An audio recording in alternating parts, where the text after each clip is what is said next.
तो विद्यार्थियों नमस्कार। आज हम लोग एक नए पाठ पढ़ेंगे।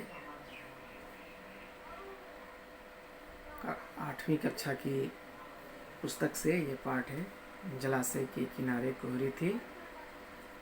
और इस कविता को पढ़ने से पहले हम कवि के बारे में थोड़ी सी जानकारी हासिल करेंगे।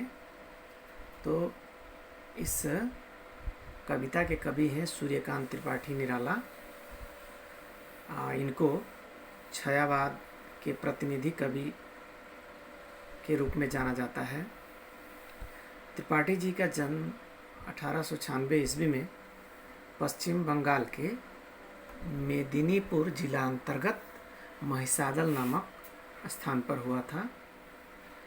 निराला जी ने कविता, कहानी, उपन्यास, जीवनी आदि सभी विधाओं में रचना की थी। उन्होंने समन्वय, मतवाला और माधुरी पत्रिकाओं का संपादन भी किया था। उनकी प्रमुख रचनाएं हैं अनामिका, परिमल, गीतिका, तुलसीदास, बेला, कुकुरमुत्ता, नए पत्ते, अपरा आदि।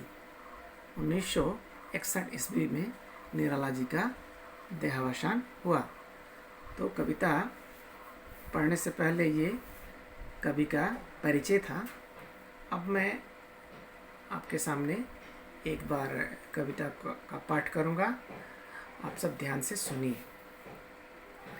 जलाशय के किनारे कुहरी थी, हरे नीले पत्तों का घेरा था। पानी पर आम की डाल आई हुई, गहरे अंधकार का डेरा था। किनारे सुनसान थे, जुगनू के दल दम के यहाँ वहाँ चमके। बनका परिमल लिए मलय बहा, नारियल के पेड़ हिले क्रम से। ताड़ खड़े ताक रहे थे सबको, पपीहा पुकार रहा था छिपा। स्यार विचरते थे आराम से, उजाला हो गया और तारा छिपा। लहरें उठती थी सरोवर में, तारा चमकता था अंतर में। तो इस तरह मैंने कविता को एक बार पढ़ा। आप भी इसको कविता को बार बार पढ़ेंगे, तब आपका जो पढ़ने का जो कौशल है उसमें विकास होगा। तो आप इस कविता को कई बार पढ़िएगा। अब मैं इस कविता का जो अर्थ है उसके बारे में बताने जा रहा हूँ। तो यह जो कविता है यह प्रकृति पर आधारित है। प्रकृति में कैसे कैसे परिवर्तन होते रहते हैं। दिन के वक्त क्या होता है, रात के वक्त क्या होता है। प्रकृति में झरने, जलाशय इत्यादि जो प्रकृति की दी हुई है, उनके आसपास का माहौल कैसा होता है, इन सब के बारे में बड़ा ही अच्छी तरह से यहाँ सूर्यकांत त्रिपाठी जी ने वर्णन किया है। तो वैसे ही एक जलाशय के बारे में वर्णन किया गया है। एक जलाशय है। तो जलाशय का मतलब होता है तालाब जहाँ पर पानी भरा होता है। तो जलाशय के किनारे कुहरी थी। कुहरी का मतलब है कुहासा।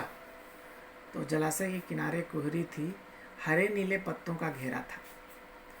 जलाशय के किनारे कुहरी छाई हुई है, यानी कि सुबह का समय है और हरे नीले पत्तों का घेरा था, यानी कि वहाँ पर बहुत सारे छोटे मोटे पेड़ पौधे हैं। तो चारों तरफ से जलाशय को घेर लिए, तो इसीलिए कहा गया है कि हरे नीले पत्तों का घेरा था। पानी पर आम की डाल आई हुई, गहरे अंधकार का डेरा था। और जो आम के पेड़ है जो जलाशय के किनारे है, उसकी जो डाली है वो पानी पर आई हुई है, यानी कि पानी जो है वहाँ तक वो फैली हुई है। और गहरे अंधकार का डेरा था, यानी कि जलाशय के किनारे कुहासा है, उसके बाद बहुत सारे पेड़ पौधे हैं, आम के पेड़ हैं और इस वजह से वहाँ पर अंधकार छाया हुआ है। अंधकार का डेरा था, डेरा यानी कि घर, अंधकार अपना घर बना लिया था। अब जलाशय के किनारे सुनसान थे, वहाँ पर कोई भी नहीं था। सुनसान, जहाँ पर कोई ना हो, किसी प्रकार की कोई आवाज़ ना हो, उसको सुनसान कहते हैं। जलाशय के किनारे सुनसान थे, जुगनू के दल दमके यहाँ वहाँ चमके। और वहाँ पर जुगनू एक प्रकार का कीड़ा होता है जो रात में उड़ता है और उससे लाइट, प्रकाश निकलता है, आप लोगों ने देखा होगा। तो जुगनू के जो दल हैं वो एक दो नहीं बल्कि बहुत सारे दल के दल आकर के यहाँ वहाँ चमकते हैं, चमक रहे हैं। वन का परिमल लिए मलय बहा, और वन यानी कि जंगल, जंगलों में जो पेड़ पौधे हैं, फूल हैं, उसमें जो सुगंध है, तो मलय, मलय का मतलब हवा, दक्षिण दिशा से